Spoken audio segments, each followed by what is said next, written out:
What's up, Panditos? Peter Von Panda here. Hey, just ordered and received a Slickwraps skin for my iPhone 6 Plus.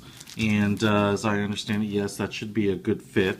What I wanted is on my iPhone some protection, but because this is such a big phone already, even adding a case as slim as the Spigen case adds a little bit more width, depth, and everything else. And so you don't get...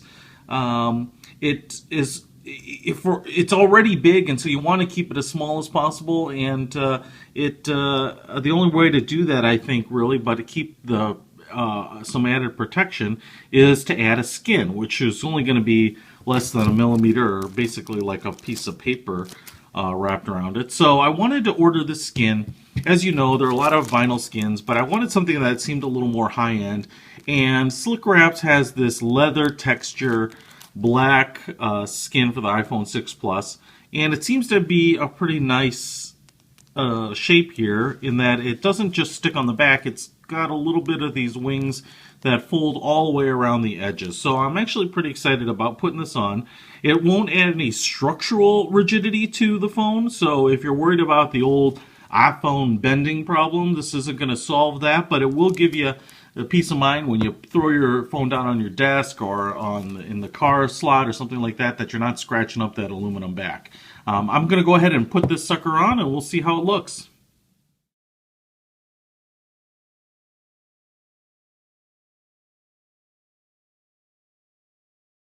So got the skin on the phone, and a couple of initial thoughts. First of all, if you want the phone to be nice, light, and slim without any additional bulk, the skin is the way to go. Even after taking off the Slim Series case, sleeve case by Spigen and putting this on, man, the phone actually feels a lot narrower, a lot slimmer. It's kind of almost striking to be reminded of how slim this design is. So just by changing this over to a skin is a pretty dramatic difference to the user.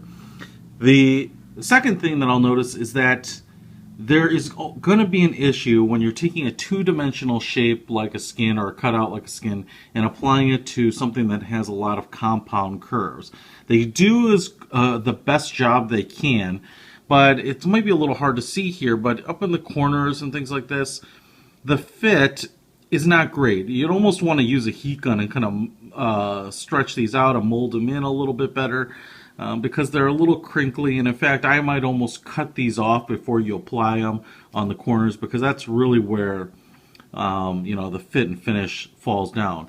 On the back and everything, I mean, it's really actually not bad. The hardest part about it, and you probably saw in the video, is I had to take this off and reapply it a couple times, because getting it aligned top to bottom is actually quite tough. And the way I ended up doing it was I kind of started with the bottom of the headphone jack and then used the camera hole as the top piece. It still is not in a perfect alignment, and I'd prefer to actually do it again, but once it's on, it's actually pretty tough to get off. So if you're going to make it a learning experience, you're probably going to want a couple skins. But like I said, if you are one of the people that have a big phone and want to kind of minimize the disturbance to you, the skin is definitely the way to go. This texture right here is a very good simulated leather. It has depth. It's not just a printed texture. If you were to look at it, maybe even touch it without knowing how thin it is, I think even an educated person could be mistaken that it's leather. I think what gives it away is how thin it is, especially if you use the Apple cutout here. You can just kind of see that it's really it's only a few mils thick. So a great idea, an alternative. If you wanted to just clean up these edges, I actually wouldn't be opposed to using this, and I'll probably give it a shot for a while. But if you want to see this, check it out at slickwraps.com. There's a number of places that sell skins for devices, including Decal, Girls, Skin It, and some others. And actually, what I really was hoping is that the company Zagg, Z-A-G-G, used to make some leather skins that were actual leather, I believe. And they had an adhesive backing, so they were kind of more of a high-end product.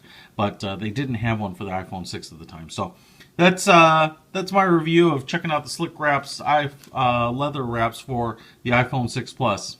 Peter Von Panda, out.